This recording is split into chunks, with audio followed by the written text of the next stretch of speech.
Last year, I was at the end of a few years working on a book about ideas and ideology, and I had to wait 3 months for my editor to do a big chunk of work. So while I was doing that, I gone and I did a renovation of my basement and turned it from the basement that it was into a guest apartment, which has a double bedroom, a bathroom, a small living room, and this new little terrace out the front. So this is a house that I renovated a few years ago. It took me a year, but I left the basement pretty much just as it was. I took down a few extraneous walls, but it was just a place for storage and it was pretty rustic. So originally this was like a series of steps and I had a wooden door here. Basically what I did is I just leveled it out, built this stone wall along the end, backfilled it with concrete and cement, and tried to put the tiles at a slope so that the water went into this little garden area, which I made a bit bigger just to try and get extra water in there so it just doesn't die when you have a really hot summer.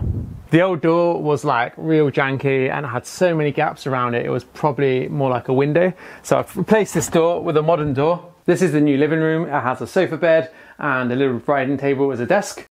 So one of the first big jobs of doing this project was putting the new concrete floor in because the floor was so uneven. The difference was around 25 centimeters from one corner of the house to the other. So that all had to be leveled out. There was a non-structural wall which went all the way across, which effectively just divided the room, but actually basically just didn't hardly touch the beam. So what I basically did is take half of that down, kept the other half, which goes from here to the wall, and replaced that with a wall which was thinner, so I had more space for in here, which is the bedroom, and I put in a reclaimed window which helps let the light all the way through. So this window is originally like a ventilation piece for the bottom of the house, and there's one here and there's one which goes out into the car park at the back. But what I've done is I put like a slightly oversized window on it, and what I like about it is you can kind of see the history behind it, because where we're standing now used to be this like little box, and it was the original toilet, the first like drop toilet inside the house in the village. And one of our neighbors told us that when they first had this toilet, like the older generations just didn't like it because they're just used to going out in the woods, and now they're doing it inside a little room where they can smell other people's feces. So quite an interesting little piece of history. Corresponding to this drop toilet, I even kept the hole in the floor, which doubles up as a storage space. And essentially this is where, here there'd be the bench with a hole in it, which is a piece of wood with a hole in, and at the front there's a flap you could lift up and you could dig out the hole. Now, when I built this, I had to literally dig through a few layers of, you know, very composted 100-year-old poop. But the result is a big hole in the floor, and it just seemed a shame to get rid of it when I could just cast concrete, tile the bottom, and we've got this little storage space. I don't know what for, but if you get rid of it, you can never get it back. And in here we have a double bedroom. So this bedroom, unfortunately, I couldn't put a window here because this goes into the room, which is on the other side of the wall with a balcony. This wall goes under the barn. So what I've tried to do is put a big window at the end so that natural light does come in. And for like air exchange, we do have heat recovery system. So we're constantly changing the air in the room.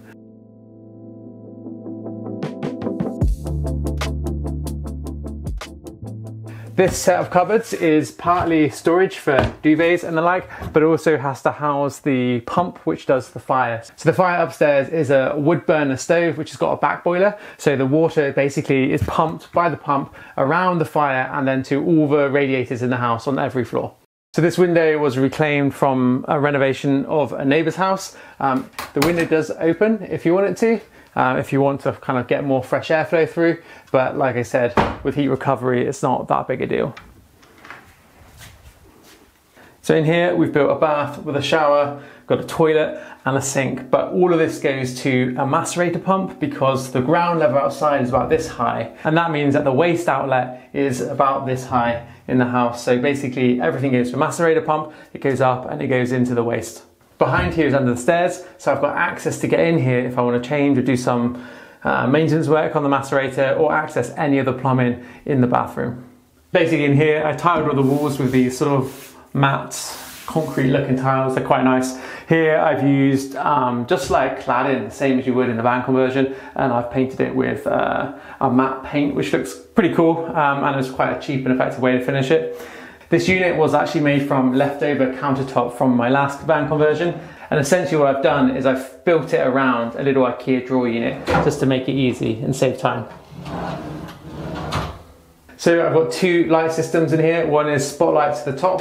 If you turn off the spotlights, then it's mood lighting in the bathroom. So you can have a bath and have a real cozy vibe. In here, I converted this into a storeroom. So in this room, it's basically a storeroom, nothing too fancy. These are just IKEA shelves. We've got a washing machine in here. We've got room for a chest freezer. What I did do in this room is I didn't finish plastering in all the drywall. I just painted it because that gives me opportunity later. Say if I wanted to rent out the bottom of this house as like a small Airbnb apartment, I can quite easily take these off, screw them off. I can put in extra plumbing or extra wiring and put in a little kitchen. But I mean, that's like a really down the road thing. But otherwise you just don't need to have a really fancy finish on a storeroom. So what I had to do here is, because I've got the heat recovery pipes which are going around the house upstairs and the one in the corner of this room, basically made a full ceiling. So I've put some strips along, and then I've just cut these one by one to fit the weird undulating shape of the beams and just nail gun them in. It was easier for me to paint them first on the ground, cut them, put them up, because otherwise it's quite hard to get the paint 2 layers in all the cracks when you're painting on the roof. Much better to do it on the floor. So these cupboards basically hold my electrical box, so need to be able to access that, but at the same time wanted to cover it up and make it look kind of tidy. Unfortunately, I bought 2 bunches of plywood, and in the same batch they had a different finish, so they have slightly different colours. This is my solar inverter. To give enough airflow on the base plate, I cut loads of holes, and then I've put these little grids at the top, so you always get some really good airflow through if things get warm in there. Originally here there was a wooden door which was sort of fit into the front of this arch. I sort of have a plan to use the wooden door later as a shutter, but like those things, once you finish the renovation, later is probably many years down the line. But what I did put in was this big door window, because essentially this is the main window for the entire floor, because everything else is basically underground. So the wall behind the drywall, which has got insulation on it, has got a real chamfer. So what I was able to do is get rid of a lot of the extra frame against this. So what happens when you're sitting down or when you're looking out the view, the window reveals the shape of the arch, and when you're sitting down on the sofa you get a really beautiful view of the arch. You've got the mountains, the rows, and it looks really good.